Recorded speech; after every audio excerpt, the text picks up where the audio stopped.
नमस्कार दोस्तों। जैसे कि हम लोग कल प्राचीन हिस्ट्री चालू किए थे और उसमें हम लोग प्राचीन हिस्ट्री का पूरा सिलेबस देखे थे और उसको जानने का स्रोत भी पढ़े थे हम लोग। तो उसमें दो टॉपिक था, एक था पुरातात्विक साक्ष्य और एक था साहित्यिक स्रोत। तो हम लोग पुरातात्विक सोर्स को हम लोग कंप्लीट कर लिए थे, जिसमें देखे थे अभिलेख देखे, स्मारक देखे, मूर्ति देखे थे और एक और टॉपिक सिक्का देखे थे। तो आज हम लोग साहित्यिक पक्ष को पढ़ेंगे। देखिए अभी ये छोटा छोटा टॉपिक है, मेन जो स्टार्ट होगा से ताम्र पाषाण काल या प्रस्तर युग से एकदम गहराई से चलेगा। अभी तो ये कोई भी बुक में पढ़िएगा तो छोटा मोटा सब मिल जाएगा, कहीं कि इसमें उतना रटने की जरूरत नहीं है, ठीक है ना। तो हेडिंग डालिए साहित्यिक स्रोत। कल वाला वीडियो बढ़िया से देख लीजिएगा, उसके बाद ये वीडियो देखे तो ज्यादा अच्छा समझ में आएगा। देखिए इसको हम लोग दो तरह से बांटेंगे, एक स्वदेशी स्रोत और एक हम लोग देखेंगे विदेशी स्रोत।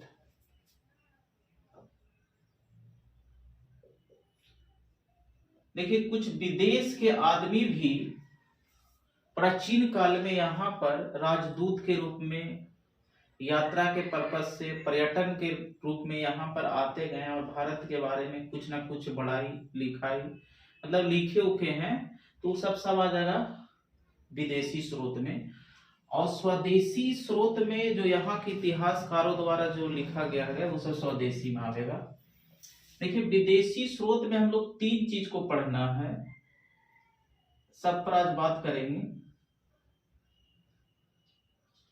यूनानी रोमन लेखक, इसमें हम लोग यूनानी रोमन लेखक के बारे में चर्चा करेंगे और दूसरा में चीनी लेखक के बारे में पढ़ेंगे, चीनी लेखक के बारे में पढ़ेंगे और दूसरा तीसरा में पढ़ेंगे हम लोग अरबी लेखक कुछ आए हैं, अरबी लेखक। देखिए यूनानी लेखक में किसको किसको पढ़ना है, जहां से सवाल आती है। तो पहला होगा हीरोडोटस,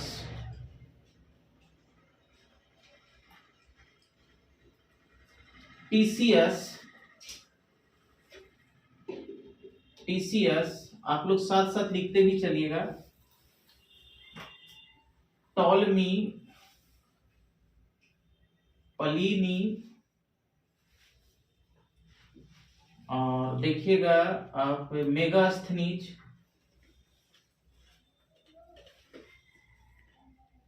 मेगास्थनीज और एक डाइमेकस, डाइनोसियस,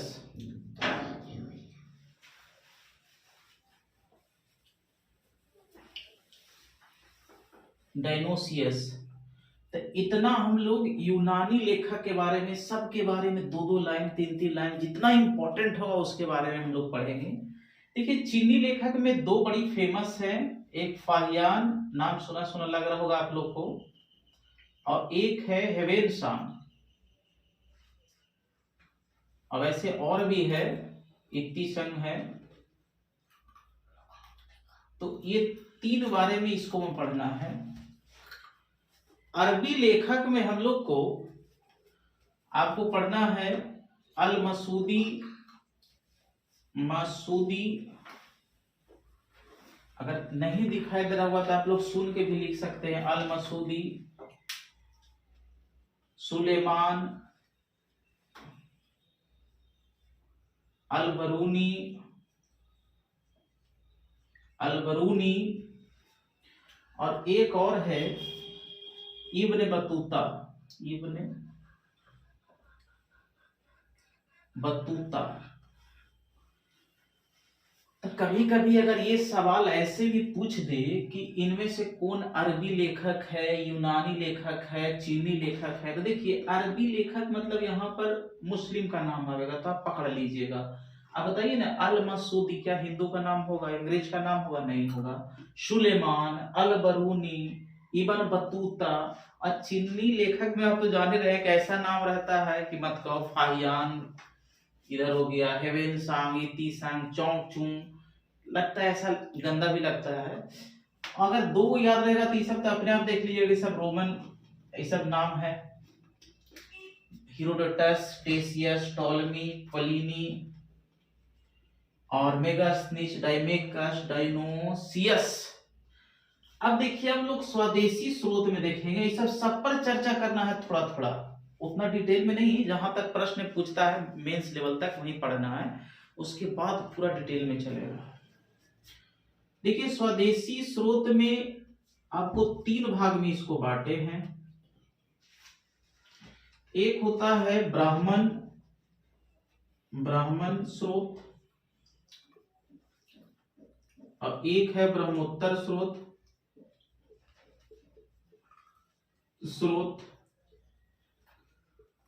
और तीसरा है ऐतिहासिक स्रोत।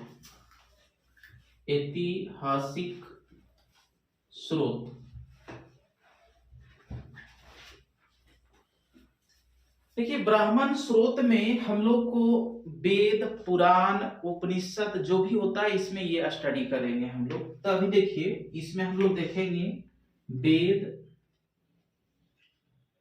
आर्णयक, ब्राह्मण, उपनिषद और लिख लीजिएगा पुराण, स्मृति, रामायण,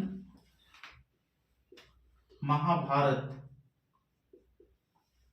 अच्छा एक चीज गौर कीजिएगा, अभी जो हम लोग ये वाला 4 जो टॉपिक है, वेद, आर्णयक, ब्राह्मण और उपनिषद, ये अभी हम लोग को यहाँ पर नहीं पढ़ना है। ये जब वैदिक कालीन जब पढ़ावेंगे तो वहां पर बड़ा डिटेल में पढ़ा जाता है, वेद कितने प्रकार का होता है, उसका उपवेद, उसका भी भाग, मंडल है, मंडल में भी कुछ गहराई से बात आएगी। जैसे ऋग्वेद है तो ऋग्वेद का 10 मंडल है, तो उसमें 10 मंडल में अलग अलग उसका लिखा भी है, रचयिता भी है। जैसे आप देखिएगा तो तीसरा मंडल का रचयिता विश्वामित्र होते हैं, चौथा का वामदेव है, 5वां का अत्रि है, तो वो सब आगे का टॉपिक है। 7वां का ये वशिष्ठ है जो दशराग युग का वर्णन करता है, तो वो आगे का टॉपिक है। तो अभी हम लोग फिलहाल में थोड़ा सा पढ़ेंगे पुराण के बारे में, जो इतना एग्जाम में देता है। रामायण थोड़ा सा जानना है, महाभारत जानना है। अब ब्रह्मोत्तर साहित्य में हम लोग को बौद्ध ग्रंथ और जैन ग्रंथ पढ़ना है, बौद्ध ग्रंथ और जैन ग्रंथ। कल हम लोग देखे थे कि मगध के बाद 2 धर्म का उदय होगा, एक बौद्ध ग्रंथ और एक बौद्ध धर्म और एक जैन धर्म। और ऐतिहासिक स्रोत का जो टॉपिक है, ये तो चैप्टर बाय चैप्टर जैसे आवेगा वैसे पढ़िएगा। जैसे जब मौर्य काल पढ़िएगा तो अर्थशास्त्र आवेगा, अर्थशास्त्र, ये चाणक्य लिखा है। कलहन आवेगा, जैसे अर्थशास्त्र के लेखक चाणक्य है, कौटिल्य, और कलहन जो है, जो कश्मीर का इतिहास है, उसको लिखा है कौन भाई? राजतरिगनी है। राजतरिगनी मतलब कलहन का है।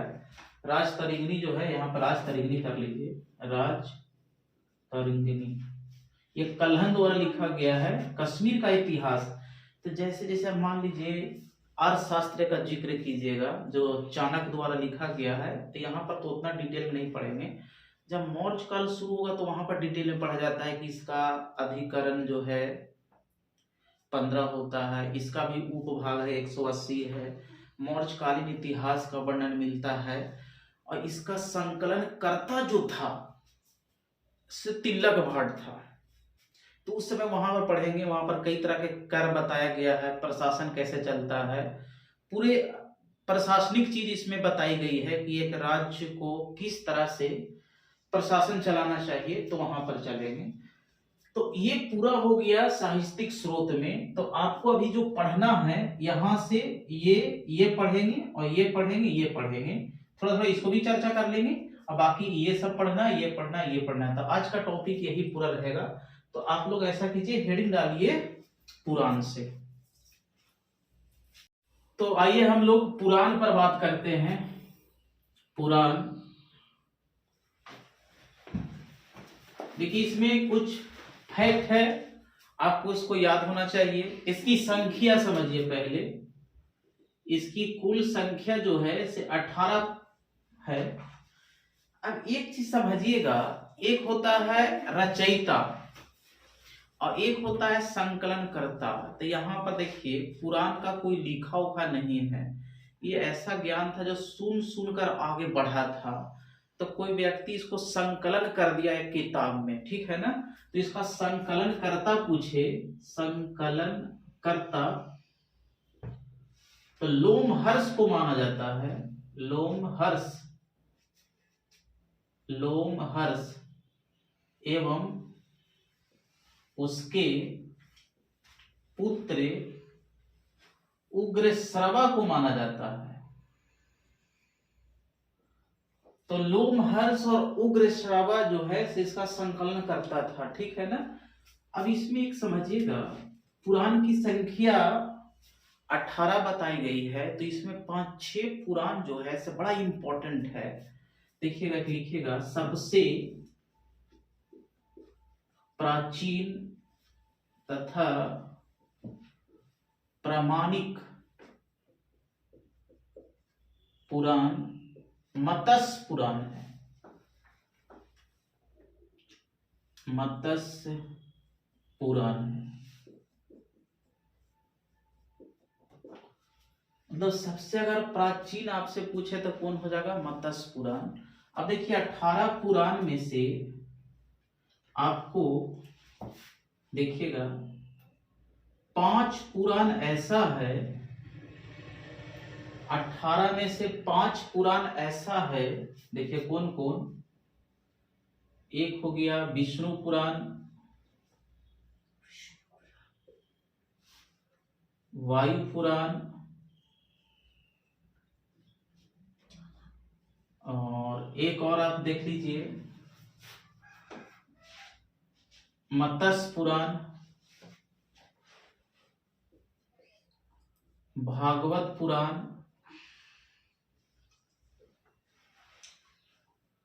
और एक है ब्राह्मण पुराण।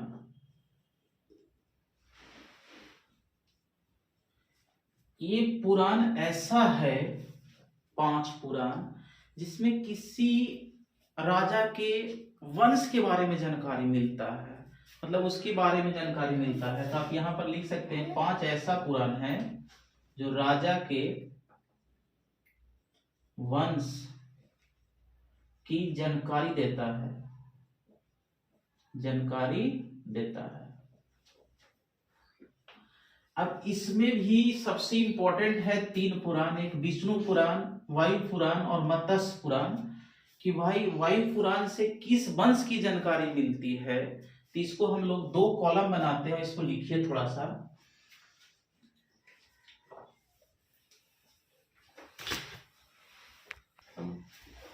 इधर आप पुराण लिखिएगा, इधर इन ना हुआ मैं अपने से कोई दिक्कत नहीं है। पुराण लिखिएगा, इधर वंश लिखिएगा। एक है वायु पुराण,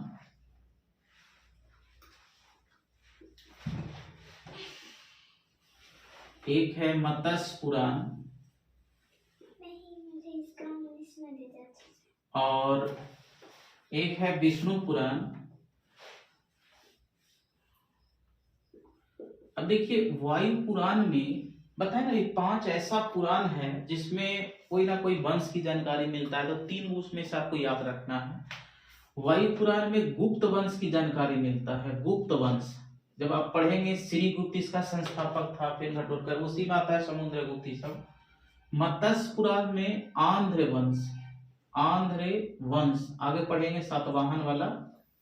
और विष्णु पुराण में मौर्य वंश का जानकारी मिलता है, मौर्य वंश। तो तीन आपको ये पुराण आपको याद होना चाहिए कि कौन वंश की जानकारी किससे मिलता है। देखिए आप इसको ट्रिक से भी याद रख सकते हैं। वायु हमेशा गुप्त रहती है भाई, इसको हम लोग दिखाई नहीं देता है, तो गुप्त वंश।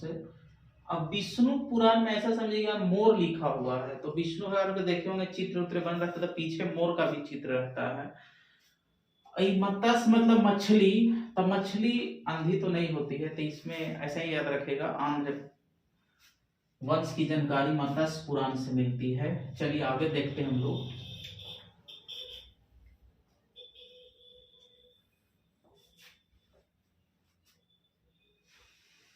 एक और लिखिएगा, इंपॉर्टेंट पुराण है अग्नि पुराण, इसी में भी हेडिंग डालते चलेंगे, अग्नि पुराण। ये एक ऐसा पुराण है जिसमें आप देखिएगा कि कृषि से संबंधित विवरण दिया गया है कि कृषि कैसा किया जाता है, किस तरह से फसल उगाना चाहिए, कैसे कीट पतंगों से बचाना चाहिए, और राजतंत्र के बारे में जानकारी देता है। इसमें लिख लीजिए, यह कृषि संबंधित जानकारी प्रदान करता है।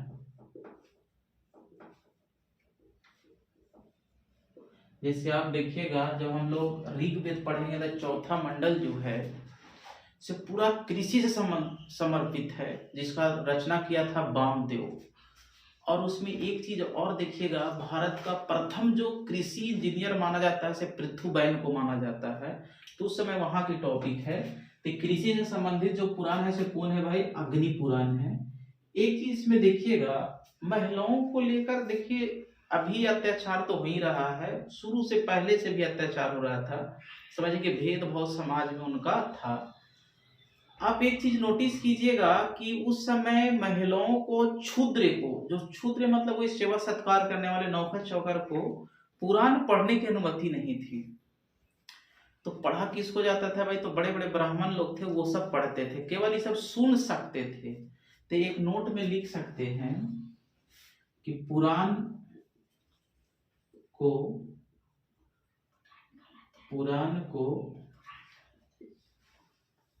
पढ़ने की अनुमति क्षुद्र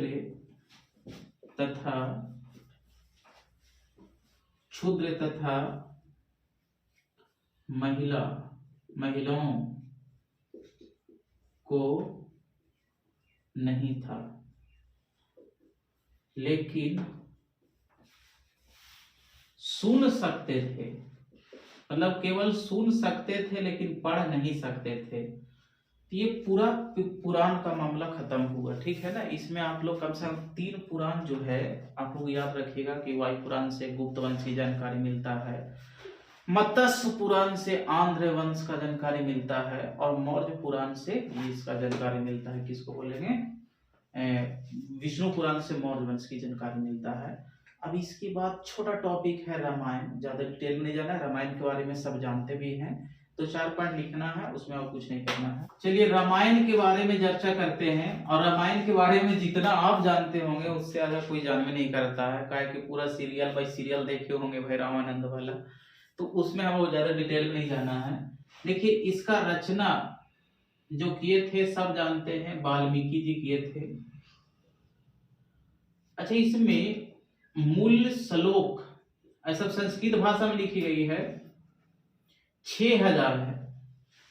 ये पूछ सकता है कि भाई जब रचना हुआ था कितना था, 6000। अब फिर बाद में धीरे धीरे जुड़ते जुड़ते 4 गुना हो गया है, तो वर्तमान में कितना है भाई, वर्तमान में इसका 4 गुना कर दीजिए, 6 चौका 24,000 है, ठीक है ना, 6 चौका 24,000 है।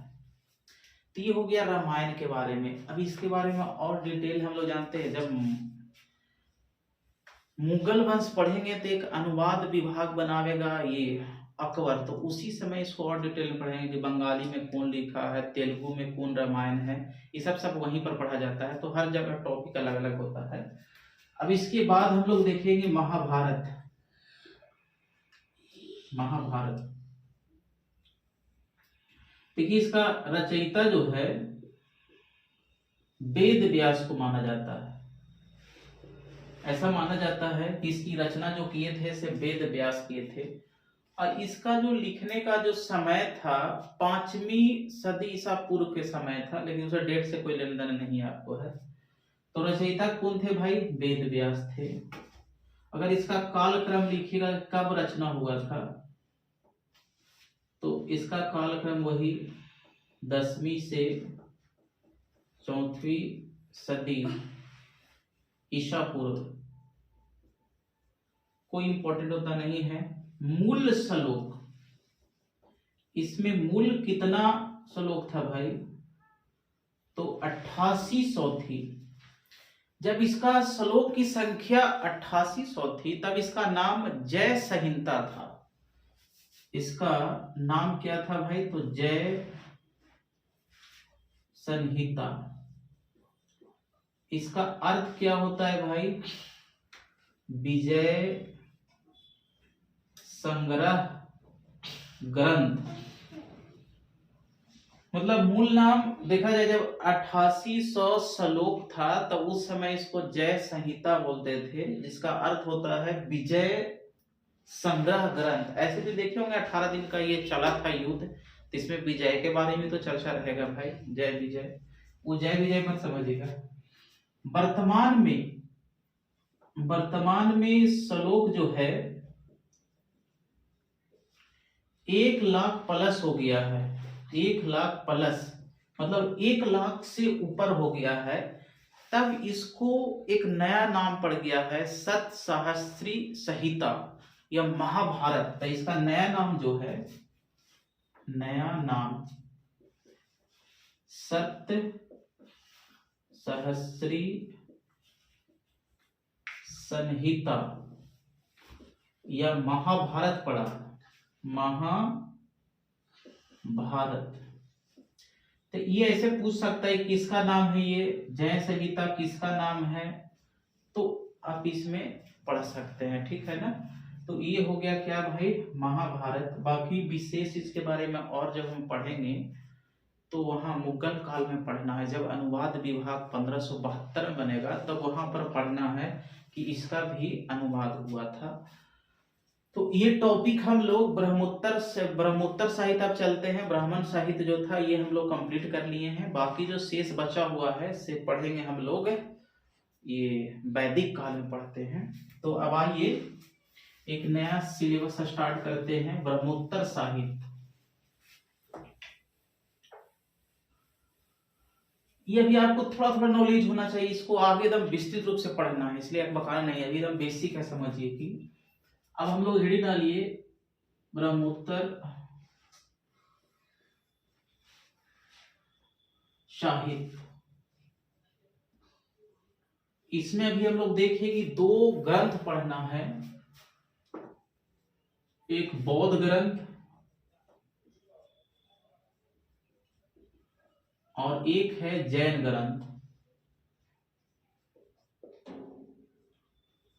एक बौद्ध ग्रंथ पढ़ना है और एक जैन ग्रंथ पढ़ना है।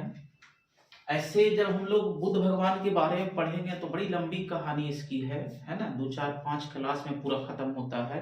लेकिन अभी जो इम्पोर्टेंट चीज है यहाँ पर डिस्कस कर लेंगे कुछ। तो हेडिंग डालिए बौद्ध ग्रंथ।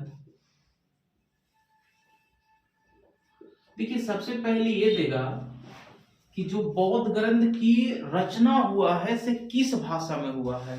तो 2 चीज की आपकी जानकारी होना चाहिए। एक बौद्ध ग्रंथ पाली भाषा में रची गई थी और जैन ग्रंथ प्राकृत भाषा में रचना किया गया था।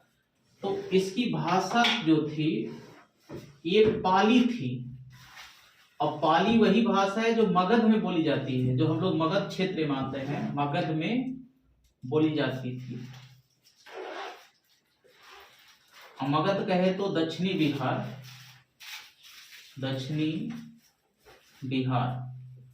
मतलब ये पाली भाषा जो भी मगध वाला क्षेत्र है, गया, नवादा, औरंगाबाद, ये सब मगध में आता है। तो मगध में ये बोली जाती थी। अब इसमें समझिएगा, ये तो भाषा हो गई।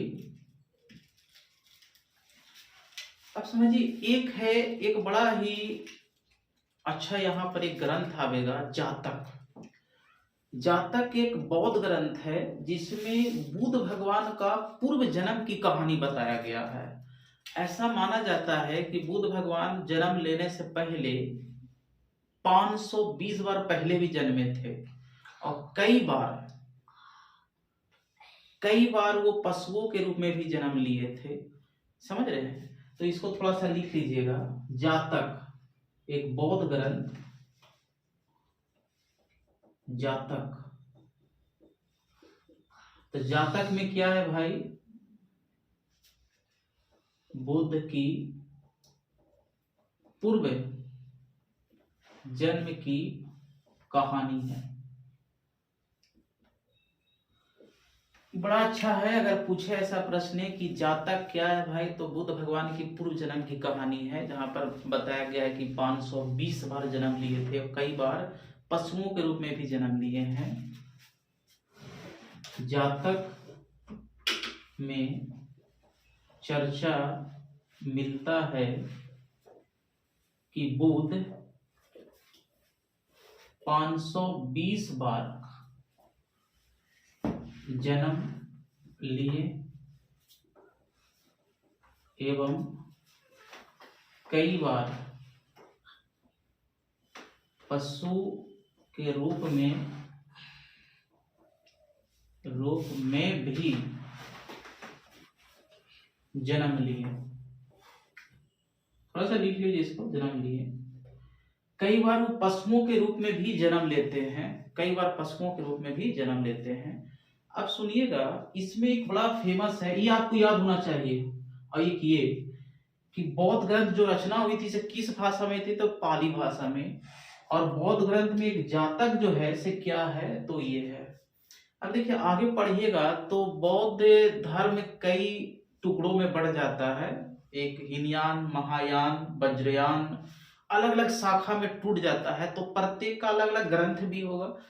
तो इसकी अभी 2 शाखा भी है, अभी तो है ही, अभी शाखा 3-4 को शाखा है, उसको वहां पर पढ़ा जाता है। इसका बौद्ध धर्म 2 भाग में भी यहां पर देखेंगे, एक है हीनयान, एक है महायान। देखिए, तो हीनयान शाखा है और एक महायान शाखा है। मतलब बौद्ध धर्म का विभाजन हो चुका है। जैसे आप इस्लाम में देखिए तो कैसे शिया और सुन्नी में लोग अथी हो गए हैं, तो इसमें हीनयान का एक आपको ग्रंथ याद रखना है। इसका ग्रंथ है कथावस्तु। कथावस्तु जो है से हीनयान का एक ग्रंथ है। अगर डायरेक्ट ऐसे पूछे कि कथावस्तु किस धर्म का ग्रंथ है भाई, तो बौद्ध ग्रंथ का। उसके अंदर पूछे तो हीनयान का। अब महायान का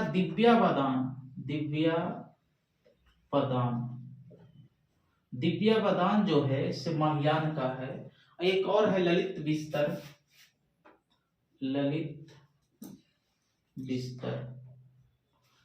तो आप कम से कम ये दिव्यावदान जरूर याद रखिएगा कि दिव्यावदान जो है से किस धर्म का ग्रंथ है भाई, तो इसका है। इसमें और 2 चिन्ह बात देख लीजिए। एक इसमें एक ग्रंथ आवेगा, एक दीपवंश और महावंश लिखेगा। ये बौद्ध ग्रंथ है, दीपवंश तथा महावंश में मौर्य कालीन इतिहास का वर्णन मिलता है।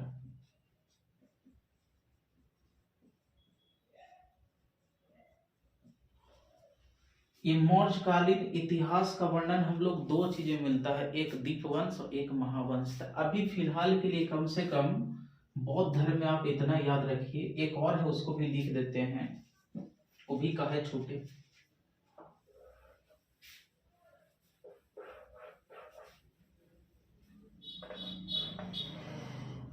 देखिए इसमें इसका बड़ा फेमस है कि त्रिपिटक, कि त्रिपिटक का संबंध किससे है? त्रिपिटक आगे इसको बड़ी डिटेल में पढ़ना है। इसको भी 3 भाग में बांटे हैं, 3 को इसलिए एक है सूत पिटक,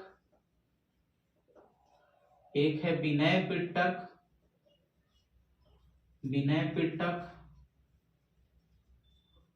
एक है अधिधम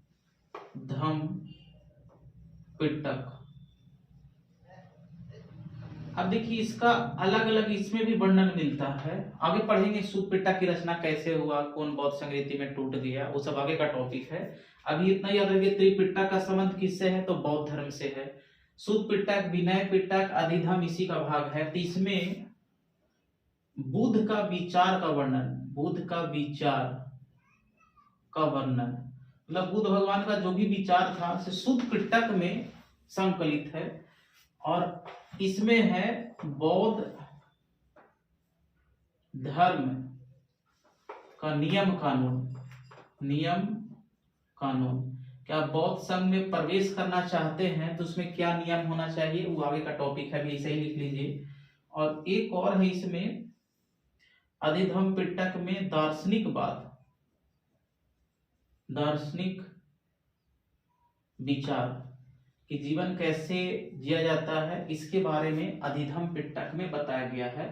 तो बौद्ध ग्रंथ में सबसे फेमस आपको यही रखना है जातक, महायान का है कथा वस्तु, हिनयान का है कथा वस्तु, महायान का अलग अलग है दिव्यावरण। और इसमें त्रिपिटक और भाषा पाली है। अब हम लोग जैन ग्रंथ पढ़ते हैं।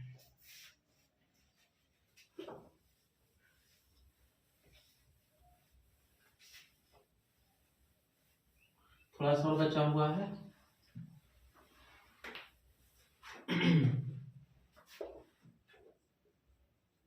जैन ग्रंथ, देखिए सबसे पहली बात कि जैन ग्रंथ जो है सर किस भाषा में लिखा गया है, तो यहां पर लिखेंगे इसकी भाषा क्या थी भाई, तो प्राकृत, प्राकृत भाषा में जैन ग्रंथ लिखे। जैसे पढ़े थे कल के अभिलेख जो है प्राकृत भाषा में लिखी जाती थी शुरुआत, तो जैन ग्रंथ प्राकृत भाषा में। अब एक चीज पॉइंट समझिएगा, जैन साहित्य को आगम कहा जाता है, आगम कहा जाता है। मतलब जो भी जैन ग्रंथ होगा उसका साहित्य पूरा है, जो भी जैन ग्रंथ की किताब उताब है सबको मिला के उसको क्या बोलते हैं भाई, आगम बोलते हैं। अब आगे समझिएगा, प्राचीन जैन ग्रंथ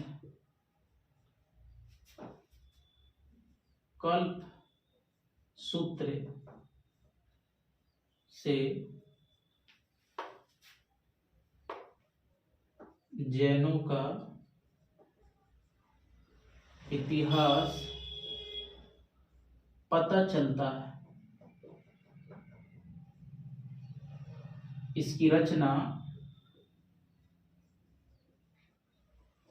भद्रे बहु ने किया था। देखिए ये कल्प सूत्र क्या है भाई, तो प्राचीन जैन ग्रंथों का एक इतिहास है, प्राचीन काल में जो प्राचीन मतलब जैनों का इतिहास है समझिए, इसका रचना किया था भद्रे बहु। अब इसमें एक पॉइंट और समझिएगा, बड़ा इंपॉर्टेंट है, प्रमुख जैन ग्रंथ, कुछ प्रमुख जैन ग्रंथ है, आपको कम से कम एक दो को जैन ग्रंथ का, ये तो बड़ी इंपॉर्टेंट है। आगम किसको बोलते हैं, तो जैन साहित्य के बोलते हैं। कल्प सूत्र क्या है, तो जैन धर्म से संबंधित है। कुछ और जैन ग्रंथ है, जैसे हम लोग देखें कि बौद्ध ग्रंथ है, उसी तरह से जैन ग्रंथ है। तो इसमें है परशिष्ट, परशिष्ट परशिष्ट बर्पण, एक परशिष्ट बर्पण है, परशिष्ट बर्पण।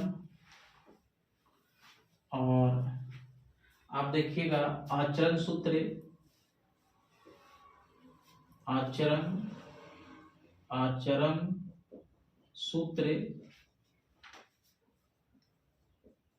फिर से बोल देंगे, परशिष्ट बर्पण, आचरण सूत्र और एक और लिखिएगा, बड़ा फेमस है, भद्र बहु चरित्र। अगर ऐसे आचरण सूत्र परिशिष्ट वर्पण कौन सी ग्रंथ है भाई, तो जैन ग्रंथ है। तो आपको जैन धर्म में, अभी तो जैन धर्म पूरा नहीं पढ़े हैं, 24वां तीर्थंकर बड़ी फेमस है, पढ़ना है पूरा। अभी थोड़ी सी बात हम लोग कर लिए कि इससे भी प्राचीन इतिहास का हम लोग का जानकारी मिलता है जैन ग्रंथ से। अब हम लोग विदेशी स्रोत को पढ़ेंगे, है ना, और उसके बारे में चर्चा करेंगे। विदेशी स्रोत के बारे में बात करते हैं। विदेशी, इसको देखिए हम लोग 3 भाग में पढ़ेंगे। एक यूनानी रोमन लेखक, साथ साथ लिखते भी चलना है, चीनी लेखक, और एक है अरबी लेखक। ये लास्ट टॉपिक है। कल से हम लोग हिस्ट्री चालू कर देंगे। ये तो अभी जानने का एक स्रोत पढ़ रहे हैं, चैप्टर नंबर 1 है। तो देखिए यूनानी लेखक जो है, अभी इसमें हम लोग देखें कि बड़ी सलाह के पढ़ना है, टेसियस पढ़ना है, तो हम लोग हेड डाल दिए शुरुआत, लिखा दिए, तो फिर से लिखावेंगे नहीं।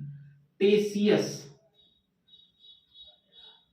देखिए ये ईरान का राजवैद्य था, ईरान का राजवैद्य।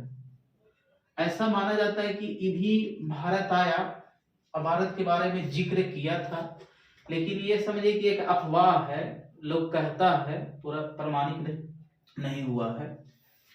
इसके बाद है हेरोडोटस, इसको इतिहास का पिता कहा जाता है, इतिहास का पिता, हेरोडोटस को इतिहास का पिता कहा जाता है। एक ये बुक लिखा है हिस्टोरिका, देखो याद आप कर सकते हैं, हेरोडोटस इतिहास का पिता है तो हिस्टोरिका लिखा है, हिस्ट्री से हिस्टोरिका लिखा है। इसमें क्या है भाई, भारत और फारस, भारत और यूनान के बीच व्यापार है ना, इसको लिख भी सकते हैं, ना भी लिख सकते हैं। तो इतिहास का पिता हो गया, और हेरोडोटस क्या है, हिस्टोरिका नामक एक पुस्तक लिखा है। बस इसमें थोड़ा सा इतना ही याद रखना है। नेक्स्ट हम लोग देखेंगे, छोटा छोटा टॉपिक है, मेगास्थनीज, मेगास्थनीज,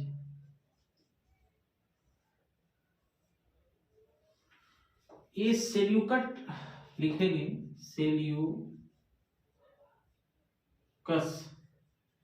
सेल्यूकस निकेटर का राजदूत था। इसका एक बुक है बड़ा फेमस, इंडिका। इसमें मौर्य काल की, चंद्रगुप्त मौर्य के दरबार में आया था, तो चंद्रगुप्त मौर्य के दरबार में जो भी देखा सुना सब इसमें लिख दिया है। पटना के बारे में बड़ी बड़ाई किया है, जब आगे पढ़िएगा तो पटना की तुलना ईरान की 2 शहर है, सुस्सा एकाबदना, उससे तुलना करता है, पर्सिपोलिस से कर देता है। और पटना को पोलीप्रोथा कहा है, वो अलग अलग वहां पर हम लोग पढ़ेंगे। तो ये कहाँ आया था भाई, तो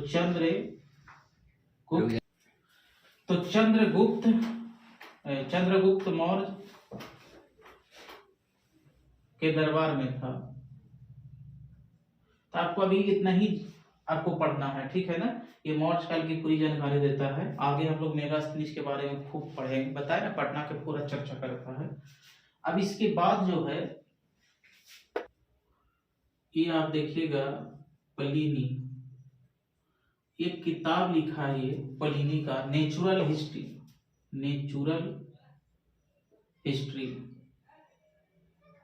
ये प्रथम सदी में लिखा गया था, पहली शताब्दी में। तो आप ये याद रखिएगा कि प्लिनी क्या लिखा है भाई, तो नेचुरल हिस्ट्री लिखा है। इसमें कुछ नहीं है, भारत के बारे में भी जिक्र मिलता है, इससे हम लोग को पता चलता है, प्राचीन इतिहास की जानकारी मिलता है, याद रखिएगा। ये एक टॉलमी है, ये भी एक बुक लिखा है, जियोग्राफी। ये लगभग 150 एडी ईस्वी में लिखी गई थी। ये भी भारत के भूगोल के बारे में, इतिहास के बारे में पूरा जिक्र करता है, तो इसके बारे में भी थोड़ा जानकारी याद रखिएगा। टॉलमी, ये सब आगे पढ़ेंगे, मौर्य काल में पढ़ेंगे तो अशोक उसक के बारे में क्या क्या है, चंद्रगुप्त मौर्य में क्या क्या है, ये सब पढ़ेंगे अभी। अभी फिलहाल आपको इतना याद रखना है संक्षिप्त में कम से कम। और एक है डाइमेकस, मेकस, डाइमेकस। अब देखिएगा, ये बिंदुसार के दरबार में आया था, बिंदुसार के दरबार में आया। अब कैसे याद रखिएगा, डाई आप कहते हैं पासा, जो पासा में आप देखे होंगे, पासा में क्या होता है, बिंदु होता है, तो डाई में क्या होता है, बिंदु होता है, तो बिंदुसार। ऐसे ट्रिक बता रहे हैं इसको। अब देखिएगा, ये कौन था भाई, किसका दूत था, तो यहां पर लिखिएगा सीरियन नरेश आंतिओकस का राजदूत था। और किसके दरबार में आया था, तो बिंदुसार के दरबार में आया था डाइमेकस। इसको याद रखिएगा। एक है डायोनीसियस, डायोनीसियस, ये अशोक के दरबार में आता है, अशोक के दरबार में। थोड़ा सा दो लाइन पढ़ना है, इसके बाद वहां पर जब अशोक पढ़ेगा तो पूरा डिटेल में सब पढ़ते हैं, क्या मांगा था, क्या कुछ नहीं मांगा था, क्या नहीं मांगा था, वो सब आगे पढ़ेंगे। और ये किसका राजदूत था भाई, तो मिस्र नरेश फिलाडेल्फेलस, फिलाडेल्फेलस का राजदूत था।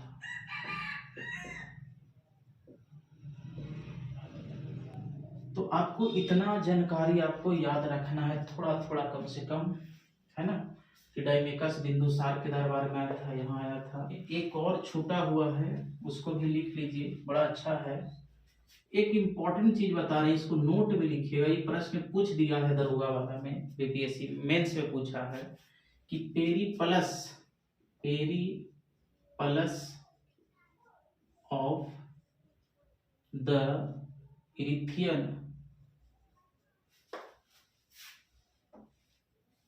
इरिथियन सी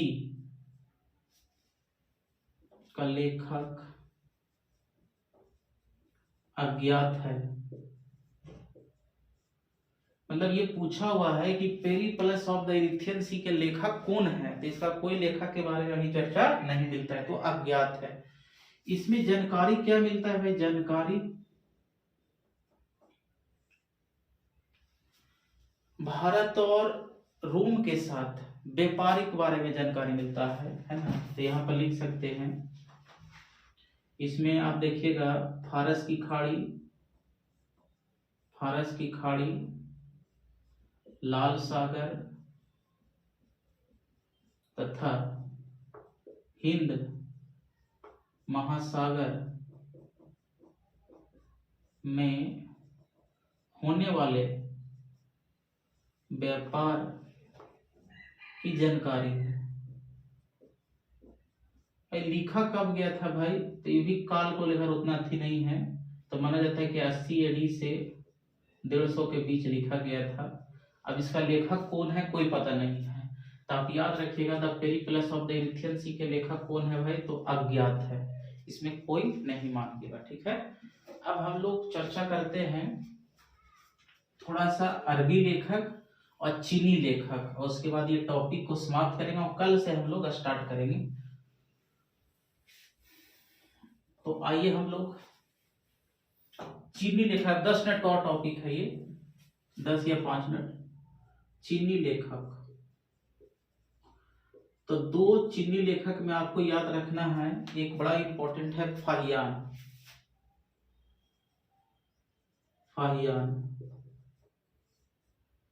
ये 399 एडी से 414 तक रहा भारत में। देखिए सबसे पहले तो ये प्रश्न पूछेगा कि किसके दरबार में आया था। तो यह चंद्रगुप्त द्वितीय या विक्रमादित्य, इसी का नाम था, के दरबार में। चंद्रगुप्त द्वितीय या विक्रमादित्य के दरबार में आया था। अब देखिए एक रचना लिखा है, ये मतलब एक बुक लिखा है, फो क्यों की। तो याद रख सकते हैं, देखो फा से फयान है और फा से ही फो क्यों की है, इसका रचना लिखा है। और देखिए यहाँ पर है फाहियान और क्या है भाई, चंद्रगुप्त द्वितीय। तो ये तो चंद्रगुप्त द्वितीय ना देखा, विक्रमादित्य आप दे सकता है, पहले चंद्रगुप्त थोड़ी बार पूछ दिया है, तो विक्रमादित्य भी पूछ सकता है ऐसे। तो फाहियान आया था यहाँ पर, इसके बारे में और वहां पर चर्चा हम लोग करेंगे, अभी यहाँ पर डिटेल नहीं जाना है। इसके बाद है हेवेन सांग। हेवेन सांग देखिए ये हर्षवर्धन के शासनकाल में आया था, हर्षवर्धन के शासनकाल में। देखिए याद भी रख सकते हैं, ह से हर्षवर्धन है और ह से हेवेन सांग है, रिलेट कर सकते हैं हेवेन सांग और हर्षवर्धन। और ये कब आया था भाई, 15 साल रहा है, तो 629 से 15 जोड़ दीजिए, 629 से 45 तक है ना लगभग। तो आगे देखिएगा, इसमें इसकी किताब भी है, सी यू की, इसका किताब का नाम है क्या भाई, सी यू की। तो हेवेन सांग के बारे में इतना आप चर्चा कीजिएगा, है ना। अभी वो जब हम लोग पढ़ेंगे आगे हर्षवर्धन पुष्पभूति वंश, तब उस समय हम लोग हेवेन सांग का चर्चा आएगा। एक इति संघ और है, तो उसके बारे में अभी यहाँ पर डिटेल पढ़ने की जरूरत नहीं है। अब आते हैं हम लोग, छोटा सा टॉपिक है अरबी लेखक के बारे में।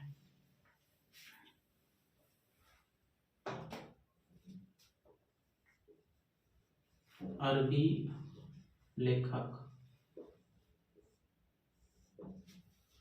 पहले लिखिएगा अल बरूनी।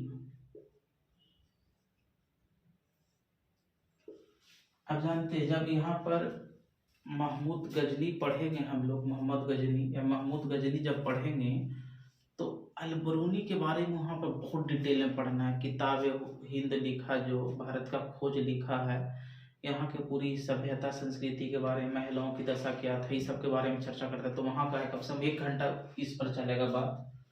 तो यह लिख लीजिए, यह महमूद गजनी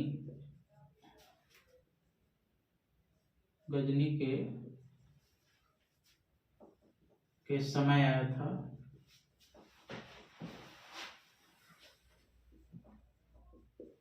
इसका किताब है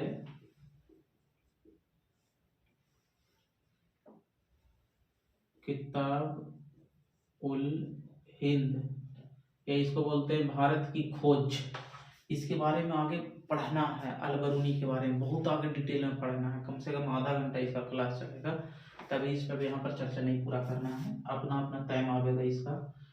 और एक चीज और लिख लीजिएगा, इसमें अल बरूनी होगा किताब, ये इसी को बोलते हैं भारत का खोज, भारत का खोज। तो यहाँ पर पूरा ये भारत के बारे में, कल्चर उल्चर के बारे में बताता है कि यहाँ पर दिशा दशा कैसा था स्थितियों को लेकर। अब इसके बाद एक और है, ये छोटा छोटा भी टॉपिक यहाँ पर पढ़ेंगे, आगे हम लोग डिटेल में इसको पढ़ना है।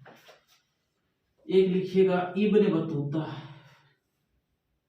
इब्न बतूता, ये मोहम्मद तुगलक के समय आया था। फिरोज गयासुद्दीन तुगलक के बाद आया था मोहम्मद बिन तुगलक, तो मोहम्मद बिन तुगलक के समय आया था। एक कहाँ के भाई था, तो आप देखिएगा दक्षिण अफ्रीका है ना, वहाँ एक महाद्वीप देश मोरक्को का था। यह मोरक्को, मोरक्को का निवासी था।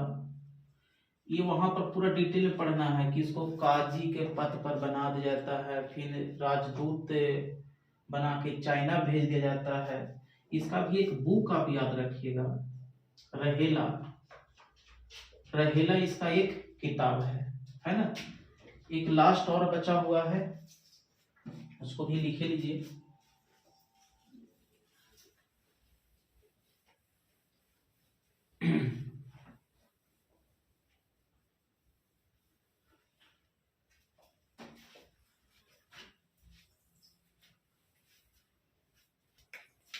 एक हम लोग देखे, एक था सुलेमान,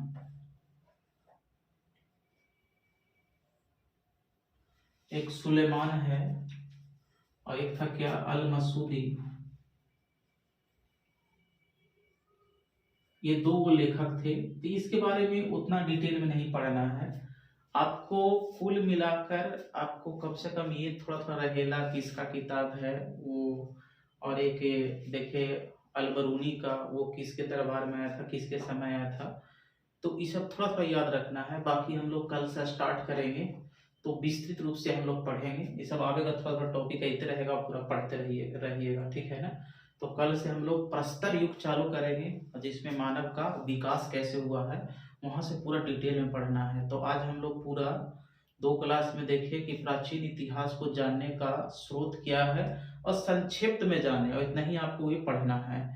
तो आप लोग इसको स्टडी बढ़िया से कीजिएगा। तो धन्यवाद।